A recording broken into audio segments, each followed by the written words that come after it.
नमस्कार. Paul Brunton लिखित आध्यात्मिक भारताचा रहस्यमय शोध या पुस्तकाचा अनुवाद आपण वाचत आहोत. आज आपण 6व्या प्रकरणातला पुढचा भाग वाचायला घेतो आहोत. इथे दक्षिणेतील शिष्यांमध्ये ते येरुंबो स्वामी या नावाने ओळखले जातात, ज्याचा अर्थ होतो मुंग्यांचे गुरु. किती विचित्र नाव, मी नकळत बोलून गेलो. माझे गुरु जिथे जातात तिथे आपल्यासोबत एका पिशवीत तांदळाचं पीठ नेतात आणि ते मुंग्यांना खाऊ घालतात. पण उत्तरेत आणि हिमालयाच्या खेड्यामध्ये त्यांचं नाव वेगळंच आहे. ते तिथंही अधूनमधून जाऊन राहतात. मग ते तुमच्या शरीरनियमनाच्या योगशास्त्रात निपुण आहेत. आणि तुमचा विश्वास आहे की त्यांचं वय? हो, माझा विश्वास आहे की त्यांचं वय 400 वर्षापेक्षा जास्त आहे. ब्राह्माने शांतपणे माझं वाक्य पूर्ण केलं. काही क्षण तणावपूर्ण शांततेत गेले. त्याचं उत्तर ऐकून मला धक्काच बसला. मी त्याच्याकडे बघतच राहिलो. मोगल सम्राटाच्या काळात काय घडत होतं याचं वर्णन त्यांनी अनेकदा माझ्याजवळ कथन केलं आहे. योग्याने पुष्टी जोडली. तसेच तुमची ईस्ट इंडिया कंपनी पहिल्यांदा मद्रासमध्ये आली तेव्हाच्याही अनेक गोष्टी त्यांनी मला सांगितल्या आहेत. माझे संशयी पाश्चात्य कान या विधानावर विश्वास ठेवायला तयार नव्हते. पण इतिहास वाचणारं कोणतंही शेंबडं मूल तुम्हाला या गोष्टीविषयी सांगू शकतं. मी विरोध केला. ब्राह्माने माझ्या म्हणण्याकडे दुर्लक्ष करून आपलं म्हणणं पुढे चालू ठेवलं. माझ्या गुरूंना पानिपतची पहिली लढाई अगदी स्पष्टपणे आठवते. तसंच त्यांना प्लासीच्या लढाईच्या दिवसाचंही विस्मरण घडलेलं नाही. मला आठवतं की त्यांनी बेशुद्धानंदाला, माझ्या एका गुरुबंधूला, केवळ 85 वर्षाचं मूल म्हणून संबोधलं होतं. हे विलक्षण शब्द उच्चारताना ब्राह्माचे मोठे नाक असलेला चेहरा अत्यंत स्थिर होता. हे मी लख्ख चांदण्यात पाहू शकत होतो. आधुनिक विज्ञानाच्या चौकस पद्धतीत वाढलेलं माझं मन, बुद्धी अशा ठाम विधानांना कसं स्वीकारू शकेल? शेवटी ब्राह्मा देखील एक हिंदूच होता आणि लोकांसारखीच दंतकथांवर विश्वास ठेवण्याची त्याची मनोवृत्ती असावी. त्याच्याशी वाद घालण्यात अर्थच नव्हता, म्हणून मी गप्प बसलो. योगी पुढे सांगू लागला. माझे गुरु नेपाळच्या एका वृद्ध महाराजांचे 11 वर्ष आध्यात्मिक सल्लागार होते. हा देश भारत आणि तिबेट यांच्या दरम्यान बसलेला आहे. हिमालय पर्वताच्या पायथ्याशी असलेल्या खेड्यांमधील लोक त्यांना ओळखायचे, त्यांच्यावर प्रेम करायचे. जेव्हा ते त्यांना भेटायचे तेव्हा त्यांना देव मानून त्यांचा आदर करायचे. तरीही माझे गुरु पित्याने आपल्या बालकाशी बोलावं तितक्याच प्रेमळपणाने त्यांच्याशी बोलायचे. त्यांनी जाती नियमाच्या पालनाची कधीच पर्वा केली नाही. ते कधीच मांस मच्छी खायचे नाहीत. पण एखादा माणूस इतका दीर्घकाळ जगूच कसा शकेल? माझे विचार नकळत बाहेर पडले. ब्राह्मा दूरवर पाहत होता. जणू त्याला माझ्या उपस्थितीचा विसरच पडला होता. 3 प्रकारे असं होऊ शकतं. पहिला म्हणजे सगळ्या आसनांचा, श्वसनाच्या व्यायामांचा आणि आमच्या शरीर नियमनाच्या शास्त्राने सांगितलेल्या सगळ्या गुप्त व्यायाम प्रकाराचा नियमित सराव करणं. सिद्धस्थ होईपर्यंत त्याचा सराव करणं. हा सराव केवळ एका तज्ज्ञ गुरूच्या देखरेखीखाली करायला हवा, जो तुम्हाला शिकवत असलेले सगळे व्यायाम प्रकार स्वतः करून दाखवू शकतो. दुसरा मार्ग म्हणजे काही दुर्मिळ वनौषधीचं नियमित सेवन करणं. या बाबतीत अभ्यास करणाऱ्या तज्ज्ञांनाच केवळ त्याच्याविषयी माहिती असते. असे सिद्धपुरुष प्रवास करत असताना अशा जडीबुटी स्वतःसोबत गुप्तपणे बाळगतात किंवा त्यांच्या अंगारख्यात लपवून ठेवतात. जेव्हा त्या सिद्धपुरुषांची या जगातून कायमचे प्रयाण करण्याची वेळ येते तेव्हा ते एखाद्या पात्र शिष्याची निवड करतात, त्याला त्यांच्याजवळचं रहस्य सांगतात आणि त्या जडीबुटी त्याला देतात. योग्यता असलेल्या शिष्याशिवाय त्या इतर कोणालाही दिल्या जात नाहीत. तिसरा मार्ग स्पष्ट करून सांगणं सोपं नाही. ब्राह्मा मध्येच बोलायचा थांबला. तुम्ही सांगण्याचा प्रयत्न तर करा, मी विनंती केली. शक्य आहे की तुम्हाला कदाचित माझ्या बोलण्याचं हसू येईल. मी त्याला आश्वासन दिलं, तसं होणार नाही. उलट मी आदरासहित खुलासा ऐकेन. ठीक आहे. मानवाच्या मेंदूत एक सूक्ष्म छिद्र असतं. या छिद्रात आत्म्याचा वास असतो. तिथे एक प्रकारची झडपही असते. ती या छिद्राचं रक्षण करते.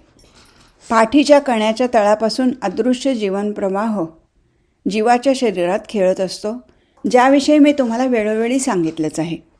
या जीवनप्रवाहाचा सातत्याने होणारा ऱ्हास शरीराला वृद्ध बनवतो. पण जीवनप्रवाह संतुलित केल्यास शरीरात नवजीवन संचारतं आणि ते चिरस्थायी होतं. जेव्हा माणूस स्वतःला जिंकतो तेव्हा तो अशा काही सरावांद्वारा हेही नियंत्रण मिळवू शकतो, जे सराव केवळ आमच्या शास्त्राच्या गुरूंना माहीत आहेत. जेव्हा तो त्याच्या पाठीच्या कण्याच्या तळाशी सुप्तावस्थेत असलेल्या या जीवन प्रवाहाला मेंदूतील या छिद्रात नेऊन तिथे केंद्रित करण्याचा प्रयत्न करू शकतो, जे आत्म्याचं स्थान आहे. पण जोपर्यंत या छिद्रावरील संरक्षक झडप उघडण्यात मदत करू शकणारा गुरु भेटत नाही, तोपर्यंत त्याला यश येत नाही. हा टप्पा गाठण्यासाठी जर त्याला असा गुरु मिळाला, तर मग तो अदृश्य जीवनप्रवाह मेंदूतील त्या छिद्रात प्रवेश करतो आणि मग ज्याला आम्ही दीर्घायुष्याचं अमृत म्हणतो, ते त्याला प्राप्त होतं. हे काम सोपं नसतं, कारण जी व्यक्ती असा प्रयत्न आपणहून करते तिच्यासाठी सर्वनाश दबा धरून वाट बघत बसलेला असतो. पण जी व्यक्ती यात यशस्वी होते, ती मृत्यूसदृश परिस्थिती तिच्या इच्छेने निर्माण करू शकते. तिला इच्छामरण येतं. अशा रीतीने त्याच्या मृत्यूवर तो विजेत्याची सत्ता गाजवतो. खरं तर असा योगी केव्हाही आपल्या मृत्यूचा नेमका क्षण ठरवू शकतो आणि तरीही कोणत्याही सखोल परीक्षणांती असं दिसून येईल की हा नैसर्गिक मृत्यू होता. ज्याने या तिन्ही पद्धतींवर ताबा मिळवला आहे, तो शेकडो वर्ष जगू शकतो. मला असंच शिकवलं गेलं आहे. अगदी त्याच्या मृत्यूनंतर देखील किडे मुंग्या त्याच्या शरीरावर आक्रमण करायला धजावत नाहीत. 100 वर्षानंतरही त्याचं शरीर कुजत नाही. ब्राह्माच्या या स्पष्टीकरणाबद्दल मी त्याचे आभार मानले, पण मी विचारात पडलो. त्याचं हे बोलणं ऐकायला खूप रसप्रद होतं, पण मला ते पटत नाही. शारीरिक चमत्काराच्या या कथा म्हणजे केवळ अंधश्रद्धाळू चुकीच्या समजुती असतील का? त्या मान्य केल्या तर आपण पुन्हा त्या काळात जातो, ज्या काळातील जादूगार आणि चेतक्यांजवळ दीर्घायुष्याचं रामबाण औषध होतं. तरीही ब्राह्मणांनी ज्या श्वसनाच्या आणि रक्तनियमनाच्या क्रिया करून दाखवल्या, त्यामुळे या गोष्टीची थोडी खात्री पटली की यौगिक शक्ती ही दंतकथेसारखी असंभवनीय कल्पना नाही. या शक्तीमुळे अशी अचाट कृत्य करता येतात जी त्यांच्याविषयी माहिती नसलेल्या दंतकथा वाटू शकतात. या मुद्द्यावर त्याच्याशी सहमत होणं मला अवघड वाटत होतं. माझ्या चेहऱ्यावरचा बौद्धिक संघर्ष दिसू नये याची काळजी घेत मी आदरयुक्त मौन बाळगलं. अशा शक्ती मरणोन्मुख व्यक्तींना अधिक हव्याशा वाटू शकतात, ब्राह्मा पुन्हा सांगू लागला. पण त्यांच्याकडे नेणारा मार्ग पूर्णपणे धोक्याचा आहे हे विसरू नये. आमच्या गुरूंनी आम्हाला या सरावाविषयी काटेकोर गुप्तता पाळायला सांगितली आहे. तुम्ही एखादा हिऱ्याचा डबा जितका काळजीपूर्वक जपून ठेवाल, तितकीच काळजी आम्हालाही यासंबंधी घ्यावी लागते. यात तुम्हाला काही आश्चर्य वाटतं का? म्हणजे तुम्ही त्या माझ्यासमोर उघड करणार नाही असंच ना? ज्यांना सिद्ध व्हायचं आहे त्यांनी पाळायच्या आधी चालायला शिकलं पाहिजे, तो मंदस्मित करत म्हणाला. ब्राह्मा, आता शेवटचा प्रश्न. योग्याने मान हलवत संमती दिली. आत्ता सध्या तुमचे गुरु कुठे राहतात? त्यांनी तेराई जंगलाच्या पलीकडे नेपाळच्या पर्वतराशीत एका एकाकी मंदिरात वास्तव्य केलं आहे. ते हिमालयातून पुन्हा कधी येऊ शकतात का? त्यांच्याबद्दल कोण भाकीत वर्तवू शकेल? कदाचित ते नेपाळमध्ये बरीच वर्ष राहतील किंवा पुन्हा प्रवासाला लागतील. त्यांना नेपाळ जास्त आवडतं, कारण आमचा संप्रदाय भारतापेक्षा तिथे जास्त भरभराटीला येतो. तुम्ही पहा, अगदी शरीर नियमनाची शिकवण देखील विविध पंथात भिन्न भिन्न असते. आमचा तंत्रपंथ आहे, तो भारतापेक्षा नेपाळच्या वातावरणात अधिक चांगल्या रीतीने कळू शकतो. ब्राह्मा परत त्याच्या मौनाच्या कवचात शिरला. तो त्याच्या गुरूंच्या गूढ अस्तित्वाबद्दलच्या भक्तिभावपूर्ण विचारात गढून गेला असावा, असा मी अंदाज केला. जर मी आज रात्री ऐकलेल्या गोष्टी केवळ दंतकथा नसून सत्य असतील, तर अर्थातच आपल्याला दूरवरच्या अशा मानवाचे ओझरत दृश्य दिसू शकतं, जो वयाच्या बंधनापलीकडे गेला आहे, अमर झाला आहे. माझी लेखणी मी जर भरभर चालवली नसती तर हे प्रकरण कधीच संपलं नसतं. म्हणून 5 नावं असलेल्या या योग्याच्या सहवासातील शेवटच्या अविस्मरणीय भेटीचं दृश्य कोरून ठेवण्याचा हा प्रयत्न. भारतात संध्याकाळच्या पावलावर पावलं टाकत रात्र चटकन उतरते. युरोपात असतो तसा इथे सूर्यास्त आणि संध्याप्रकाश दीर्घकाळ रेंगाळत नाही.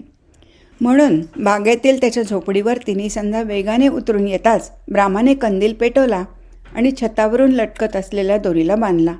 आम्ही परत आमच्या चर्चेकडे वळालो.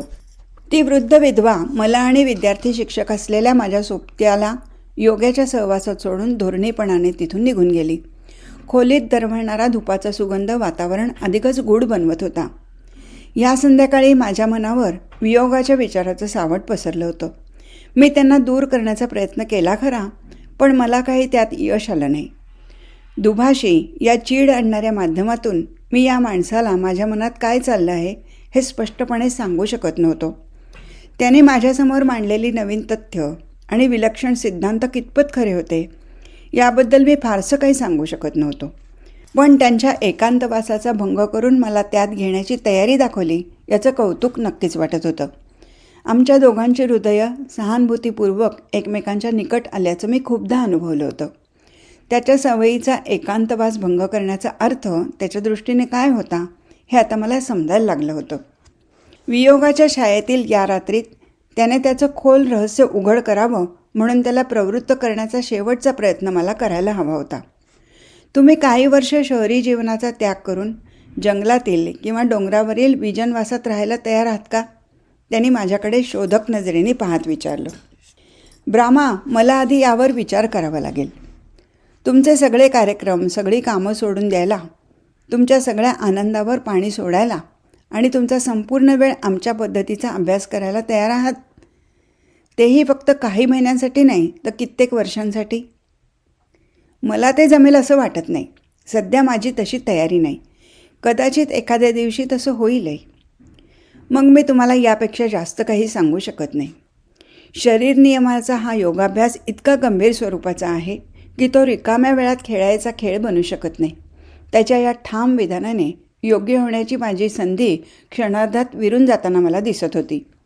योगशास्त्राची कित्येक वर्षाची आवड, प्रशिक्षण आणि प्रक्रिया आणि त्यासाठी खडतर आणि कठोर शिस्तीचं पालन करणं माझ्यासाठी शक्य नाही याची खेदपूर्वक जाणीव मला होती.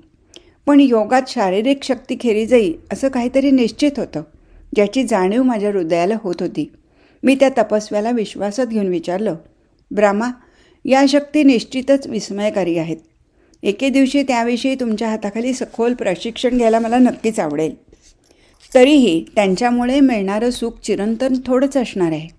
योगात अजूनही सूक्ष्म असं काही नाही का? मला काय म्हणायचं आहे ते मी स्पष्टपणे सांगू शकत नाही आहे का? ब्राह्माने मान हलवली आणि म्हणाला, मला कळतंय. आम्ही दोघांनी परस्परांकडे पाहून स्मित केलं. आमचे पवित्र ग्रंथ सांगतात की एका सूज्ञ माणसाला शरीर नियमनाच्या योगशास्त्राचा अवलंब करून शरीर नियमनामागोमाग मनाचं नियमन करता येतं. तो सावकाशपणे म्हणाला. असंही म्हणतात, शरीर नियमन हा मनाच्या नियमाचा मार्ग तयार करतो. मनाचं नियमन शरीर नियमनाच्या मार्गाने साधता येतं. जेव्हा आमच्या प्राचीन साधूंना हे ज्ञान प्रत्यक्ष शिवाद्वारे प्राप्त झालं होतं तेव्हाच त्याचं अंतिम लक्ष पूर्णतः भौतिक स्वरूपाचं नाही हे त्यांना सांगण्यात आलं होतं. शरीरावर विजय मिळवणं ही मनावर काबू मिळवण्याची पहिली पायरी आहे हे त्यांना माहीत होतं. मनोविजय हा आध्यात्मिकरित्या परिपूर्ण होण्याचा एक मार्ग आहे. आमचं शास्त्र हाताशी असलेल्या गोष्टीचा अर्थात शरीराचा वापर करतं, पण तो केवळ आत्म्यात प्रवेश करण्याचा एक अप्रत्यक्ष मार्ग म्हणून हे तुमच्या लक्षात आलं असेल. म्हणूनच माझ्या गुरूंनी पण मला आधी शारीरिक नियंत्रणाचा अभ्यासक्रम पूर्ण करून मगच तू मनोनियमाच्या राजशास्त्राचा अभ्यास करू शकशील ही शिकवण दिली. लक्षात ठेवा, अनियंत्रित शरीर मनाला विचलित करतं. फक्त काही जणांनाच विचारावर थेट पकड ठेवण्याचा मार्ग साधता येतो. तरीही जर एखाद्याला मनोनिग्रहाची वाट धरायचीच असल्यास आमची हरकत नाही, कारण शेवटी आपला मार्ग आपणच निवडायचा असतो. आणि हे विशुद्ध मानसिक योगशास्त्र आहे. तसंच आहे. ते मनाला दृढ ज्योतिसमान बनवण्याचं शिक्षण आहे. हा प्रकाश आत्म्याच्या निवासस्थानाकडे परावर्तित होतो. अशा प्रशिक्षणाची सुरुवात कशी करता येईल? त्यासाठी सुद्धा गुरूचा शोध घ्यावा लागतो. कुठे? ब्राह्मणे आपले खांदे उडवले. बंधू, उपाशी लोक आपोआपच आतुरतेने आपल्या सभोवताली अन्नाचा शोध घेतात, पण जे भुकेने मरत आहेत ते तर वेड्यासारखे अन्न शोधत फिरतात. जितक्या तीव्रतेने उपासमारीने गांजलेला एखादा माणूस अन्नाचा शोध घेतो तितक्या उत्कटपणे जेव्हा तुम्हाला गुरूची गरज भासेल तेव्हा असा गुरू नक्कीच सापडेल. जे गुरूचा असा मनापासून प्रामाणिकपणे शोध घेतात त्यांना योग्य वेळ येताच गुरुप्राप्ती होते हे निश्चित. म्हणजे ही बाब नियती ठरवते, नशिबाच्या हवाली असते असं तुम्हाला वाटतं का? आता तुम्ही खरं बोललात. योग्याने आपलं मस्तक होकारार्थी हलवलं. गुरुविना तुमच्या पुस्तकांना केवळ कागदाच्या तुकड्या इतकीच किंमत असते. गुरु या शब्दाचा अर्थच जो अंधकार दूर करतो असा होतो. गुरुचा शोध घेण्याच्या प्रयत्नांची आणि नशिबाची ज्याच्यावर पुरेशी कृपादृष्टी झाली तो लगेचच प्रकाशात न्हावून निघतो. कारण गुरु स्वतःच आपल्या उच्च सामर्थ्याचा उपयोग शिष्याच्या उन्नतीसाठी करतात. ब्राह्मा उठून कोपऱ्यातील बाकड्याकडे गेला. त्या बाकड्यावर पसरलेल्या कागदांपैकी एक मोठा कागद घेऊन तो परत आला. त्याने तो कागद माझ्या हातात दिला. त्यावर योजनाबद्ध रीतीने जूनच्या पारंपरिक गूढ विद्येची चिन्ह, इतर काही खास प्रतीकं आणि तमिळ शब्द लाल, हिरव्या आणि काळ्या शाईने अंकित केले होते. त्या पानाची वरची बाजू मोठ्या चित्रलिपीने सजवली होती. ती चित्र म्हणजे काही चिन्हांच्या रचनाची क्रमवार यादी होती. त्यांच्यापैकी सूर्य, चंद्र आणि मानवी डोळ्यांचं प्रतिनिधित्व करणारी चिन्ह मला ओळखता आली. मध्यभागी कोऱ्या ठेवलेल्या जागेभोवती या आकृत्या आणि लिखाण विखुरलेलं होतं. काल रात्री हे तयार करण्यात मी अनेक तास घालवले, ब्राह्मा म्हणाला. तुम्ही जेव्हा परत जाल तेव्हा या रिकाम्या मध्यभागी माझा एक फोटो चिकटवा. रात्री झोपण्यापूर्वी 5 मिनिटं अगोदर या कागदावर तुम्ही लक्ष केंद्रित केलं तर स्वप्नामध्ये तुम्ही मला स्पष्टपणे पाहू शकाल. आपली शरीरं जरी 5,000 मैलाच्या अंतरावर असली तरी तुमचे विचार या कागदावर एकाग्र केलेत तर रात्री आपले आत्मे एकमेकांना भेटू शकतील. त्याच्या या विधानात अत्यंत ठाम आत्मविश्वास होता. इतकंच नव्हे तर स्वप्नातील आपल्या या भेटी तितक्याच वास्तव असतील जितक्या आपल्या आत्तापर्यंतच्या शारीरिक भेटी होत्या, असाही खुलासा त्याने केला. त्यावर मी आणखी काही न विचारता सामान बांधून तयार असल्याचं आणि लवकरच मी इथून निघणार असल्याचं त्याला सांगितलं. मी त्याला पुन्हा कधी आणि कुठे भेटू शकेन याविषयी मला काहीच खात्री नव्हती. पण त्याचं उत्तर तयार होतं. आपल्यासाठी नियतीने जे निश्चित केलं आहे ते तसं घडणारच यात अजिबात शंका नाही. मग मला विश्वासात घेऊन तो म्हणाला, मी हे स्थळ वसंतात सोडेन. तेव्हा मी तंजावर प्रांतात जाईन, जिथे 2 योग विद्यार्थी माझी वाट पाहत आहेत. त्यानंतर काय घडेल हे कोण सांगू शकेल, कारण तुम्हाला माहीतच आहे की एके दिवशी माझ्या गुरुचं बोलवणं माझ्यासाठी येईल अशी मला आशा वाटते. मग दीर्घ शांतता पसरली.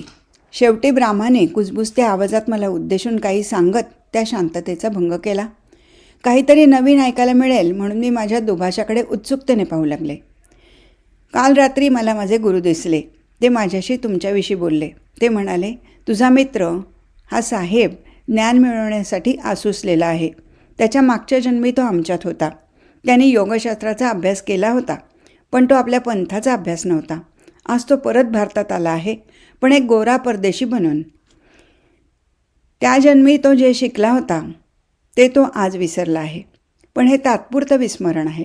जोपर्यंत एखादा गुरु त्याच्यावर कृपावर्षाव करणार नाही तोपर्यंत त्याला त्याच्या पूर्वजन्मीचं ज्ञान स्मरणार नाही. त्याच्या या देहात त्या ज्ञानाचं स्मरण होण्यासाठी गुरुचा स्पर्श होणं आवश्यक आहे. त्याला त्याचा गुरु लवकरच भेटेल हे त्याला सांग. त्यानंतर त्याला आपोआपच प्रकाशाचा अनुभव येईल हे निश्चित. त्याला म्हणाव, तुझ्या चिंतेला निरोप दे. हे घडेपर्यंत तो आपला देश सोडूच शकणार नाही. त्याने रिकाम्या हाताने आम्हाला सोडून जाऊ नये हे विधिलिखित आहे. मी विस्मयाने पाऊल मागे घेतलं. आमच्या तिघांच्या छोट्या बैठकीवर कंदिलाचा मिणमिणता प्रकाश पडत होता. त्या पिवळसर प्रकाशात माझा तरुण दुभाषाच्या चेहऱ्यावर भयमिश्रित आदराचे भाव स्पष्टपणे दिसत होते. तुमचे गुरु दूरवरच्या नेपाळ देशात आहेत असं तुम्ही मला सांगितलं होतं ना? मी त्याच्यावर ठपका ठेवण्याच्या सुरात म्हणलं. होय, ते अजूनही तिथेच राहतात. मग ते एका रात्रीत 1200 मैलाचा प्रवास करून आले तरी कसे? ब्राह्माने गूढ स्मित केलं. आमच्या दोघांमध्ये नेपाळ भारत दरम्यान असलेलं अंतर शारीरिक अंतर निर्माण करत असलं तरी माझे गुरु माझ्यासाठी नेहमीच हजर असतात. त्यांचा संदेश मला कोणत्याही पत्राविना आणि संदेश वाहकाविना मिळतो. त्यांचे विचार हवेतून मार्गक्रमण करीत माझ्यापर्यंत पोचतात आणि मला कळतात. टेलिपॅथी. तुम्हाला वाटलं तर तुम्ही हेही नाव देऊ शकता. माझी जाण्याची वेळ झाली होती, त्यामुळे मी उठलो. चंद्रप्रकाशात आम्ही दोघं आमच्या शेवटच्या भ्रमंतीसाठी बाहेर पडलो. थोडं अंतर चालून गेल्यावर आम्ही ब्राह्माच्या घरापासून फार दूर नसलेल्या मंदिराजवळ पोचलो. रस्त्याच्या कडेला असलेल्या ताडवनाच्या सुंदर उपवनातील झाडांच्या फांद्यांमधून चंद्राचा प्रकाश जमिनीवर नक्षी विणत होता. माझा निरोप घेताना ब्राह्मा हळुवारपणे कुजबुजला. माझ्याजवळ फार थोड्या वस्तू आहेत, हे तुम्हाला माहीत आहे. माझ्यासाठी बहुमूल्य असणाऱ्या या गोष्टीचा स्वीकार करा. त्याने आपल्या उजव्या हाताने डाव्या हाताच्या अनामिकेत असलेली अंगठी काढली आणि आपल्या उजव्या हाताचा तळवा माझ्यासमोर धरला. त्याच्या तळव्याच्या मधोमध चंद्रप्रकाशात एक सोन्याची अंगठी चकाकत होती. सोन्याच्या 8 दात्र्यांच्या कोंदणावर गोलाकार हिरव्या रंगाचा खडा होता. त्यावर लालसर तपकिरी रेषांचे पैलू होते. आम्ही निरोपादाखल एकमेकांना भेटत असताना त्याने ती अंगठी माझ्या हातात ठेवली. ती परत करण्याचा माझा प्रयत्न मोडून काढत त्याने ती पुन्हा माझ्या मुठीत घट्ट दाबली. योगाच्या ज्ञानाचा आनंद घेणाऱ्या एकाने मला ही अंगठी दिली होती. त्या काळी मी योगाच्या ज्ञानासाठी दूरवर प्रवास करत होतो. आता ती तुम्ही वापरावी अशी विनंती करतो. मी त्याचे आभार मानले आणि अर्धवट थट्टेने विचारलं, ही माझ्यासाठी भाग्य संपत्ती ओढून आणेल का? नाही, ती तसं करू शकणार नाही, पण या खड्यात एक जबरदस्त आकर्षण आहे. त्यामुळे तुम्हाला पवित्र आणि गुप्त साधूंच्या सहवासात शिरायला मदत होईल. शिवाय ती तुमच्यातील गूढ शक्ती जागृत करण्यासाठीही उपयुक्त ठरेल. हे तुम्हाला अनुभवानेच कळेल. जेव्हा तुम्हाला या गोष्टीची गरज असेल तेव्हा ती बोटात घालत जा. ही वेळ होती परस्परांचा मैत्रीपूर्ण निरोप घेण्याची. या अंतिम टप्प्यावर पोचल्यानंतर आम्ही मूकपणे आपापल्या मार्गांवर सावकाश चालत राहिलो. माझ्या मनात विचारांचा कल्लोळ सुरू झाला. ब्राह्माच्या गुरूंनी इतक्या दूर अंतरावरून पाठवलेल्या त्या असामान्य संदेशावर चिंतन करू लागलो. तो इतका असामान्य होता की त्यावर वाद घालणं शक्यच नव्हतं. मी त्या संदेशानंतर मूकच राहिलो. माझ्या मनात श्रद्धा आणि शंका यांचा अद्भुत संघर्ष सुरू झाला. त्या सोन्याच्या अंगठीकडे पाहत मी स्वतःलाच विचारलं, केवळ एका अंगठीमध्ये इच्छापूर्तीची शक्ती कशी काय असू शकते? मला हे कळत नव्हतं की ती अंगठी मला किंवा इतरांना मानसिक अथवा आध्यात्मिकरित्या का आणि कशी प्रभावित करू शकणार होती. या विश्वासाला अंधश्रद्धेचा वास येत होता, तरी ब्राह्माला या अंगठीच्या चमत्कारिक गुणाविषयीच्या सत्यतेबद्दल खूपच आत्मविश्वास असावा असं दिसत होतं. हे शक्य असेल का? माझ्या विचारांना मला पुढील उत्तर देणं भागच पडलं. या विलक्षण भूमीवर सगळं काही शक्य आहे. इतक्यात बुद्धी माझ्या मदतीला धावून आली आणि तिने या विधानासमोर प्रश्नचिन्हाचा अडथळा लावला. मी शून्य मनस्कतेच्या स्वप्नाळू लहरीत इतका गुरफटलो होतो की जेव्हा कशाला तरी अडखळून त्यावर माझं कपाळ आदळलं गेलं तेव्हाच दचकून भानावर आलो. आकाशात पाहिलं तर वरून बरसणाऱ्या धवल चंद्रप्रकाशात ताडाच्या झाडाच्या फांद्यांची काव्यात्मक आकृती आणि त्यामध्ये नर्तन करणाऱ्या अगणित काजव्यांच्या प्रकाशबिंदूचं दर्शन घडलं. रात्रीच्या चंद्रप्रकाशात आभाळाचा गडद निळा रंग लक्ष वेधून घेत होता. शुक्र तारा अतीव तेजाने तळपळत होता. जणू तो पृथ्वीच्या अगदी निकट आल्यासारखा वाटत होता. त्या वाटेवरून चालत असताना एका खोल शांततेत मन रममाण झालं. चमत्कारिक स्तब्धतेने माझं मन मुग्ध झालं होतं. माझ्या डोक्यावरून अधूनमधून उडणारी मोठी वटवाघळं देखील आपले पंख शांतपणे हलवत असल्याचं दिसत होतं. त्या रमणीय दृश्याने मी भारून गेलो होतो. क्षणभर मी थांबलो. चंद्राच्या धूसर प्रकाशात माझ्याजवळ येणारी एक मानवाकृती एका उडत्या भूतासारखी दिसत होती. मी जेव्हा माझ्या मुक्कामी पोचलो तेव्हा मला आढळून आलं की त्या रात्री उशिरापर्यंत जाग रेंगाळत होती. शेवटी पहाट जवळ आल्यावर माझा डोळा लागला आणि विचारचक्रांची गती थांबली. या गोष्टीची शहानिशा केल्यानंतर ही खरी घटना 1837मध्ये लाहोरला घडल्याचं आढळून आलं. त्या फकीराला राजा रणजित सिंग, सर क्लाउड वेड, होशिंग बर्गर आणि इतरांच्या समोर पुरण्यात आलं. कोणतंही कपट होऊ नये म्हणून तिथे शीख सैनिकांचा पहारा सातत्याने असायचा. त्यानंतर 40 दिवसांनी फकीराला पुरलेल्या जागेतून पुन्हा जिवंतपणे बाहेर काढण्यात आलं. या संबंधीचा पूर्ण तपशील कलकत्त्याच्या पुराण वस्तू संशोधन खात्यात मिळू शकतो. 1526मध्ये क्रूर तामरजेन वंशीय बाबराच्या सैन्याने आक्रमण केलं. तेव्हा पानिपतमध्ये त्यांच्यात आणि आग्र्याच्या राज्याच्या सैन्यात हे युद्ध झालं होतं. 1757मधील या युद्धाने ब्रिटिशांसाठी भारतात सत्तेचा मार्ग मोकळा करून दिला. मला खात्री नाही, पण असं वाटतं की मेंदूतील परस्परांना जोडणाऱ्या या सच्छिद्र भागाविषयी ब्राह्मा सांगत असावा. वरचं हे सगळं संभाषण, त्यातील विधानं आणि निर्विकार ठाम वाक्य आता एक काल्पनिक स्वप्नासारखी वाटत आहेत. हे संभाषण कागदावर उतरवण्याचं कामच असं होतं की जशी अनेक संभाषणं मला जबरदस्तीने वगळावी लागली आहेत, तसंच हेही संभाषण या पुस्तकातून पूर्णपणे वगळून टाकण्याचा विचार मी गांभीर्याने अनेकदा केला होता. हे वर्णन वाचून अनेक श्रेष्ठ युरोपियन ओठ आशियन अंधश्रद्धाच्या धिक्काराने वाकडे होतील याबद्दल मला तिळमात्र शंका नाही. आणि शेवटी मी ते प्रकाशित केलंच तर माझ्यापेक्षा इतर अनेक लोक वेगवेगळा न्यायनिवाडा करतील. आज इथेच थांबू. हरिओम तत्सत.